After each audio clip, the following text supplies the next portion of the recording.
ஒரு அரசியல்ல தமிழ்நாட்டுல ஒரு பெரிய அரசியல் மூத்தவர் இன்னைக்கு அவரு தான், ஐயா தான்.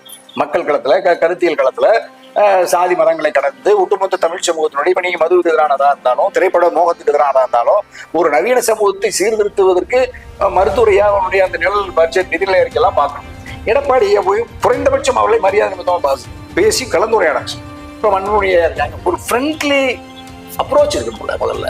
அந்த நாகரிகமே இல்லாம இருக்காங்க. அதான் கொடுக்க எடப்பாடி யாரோடும் இல்லாம, எந்த ஊடகவியலாளர்கள், எந்த அரசியல் வியூக வகுப்பாளர்கள், அரசியல் ஆய்வாளர்கள் யாரோடும் ஒரு நிமிடம் கூட கருத்து பரிமாற்றம் நடத்தாம 2 வருஷம் 3 வருஷத்துக்கு முன்னாடி வந்த அண்ணாமலை எல்லாம் மிக கடுமையா எடப்பாடி விமர்சிக்கிறார். அப்படியெல்லாம் தினம் போய் ஒரு நாளைக்கு 3 முறை போய் ஒரு எதிர்கட்சி தலைவர் போய் ஊடகத்தை கண்டிக்கலாமா? எங்க போய் கல்யாண வீட்டுல, கருமாதி வீட்டுல காது குத்து மொட்டை அடிக்கிறதுக்குலாம் ஒரு பொதுச் செயலாளர் போனாமா என்ன மதிப்பு இருக்கு? இவருடைய அந்தஸ்துக்கு தகுதி ஒரு கிளை செயலாளர் செய்யறத, ஒரு மாநில உறுப்பினர் செய்யறத, ஒன்றிய செயலாளர் செய்யற வேலையை எடப்பாடி போய் செய்யறாரு. பாவமா இருக்கு. கிராமப்புற மக்களோட இருக்கிறது சரிதான். நீங்க சிறு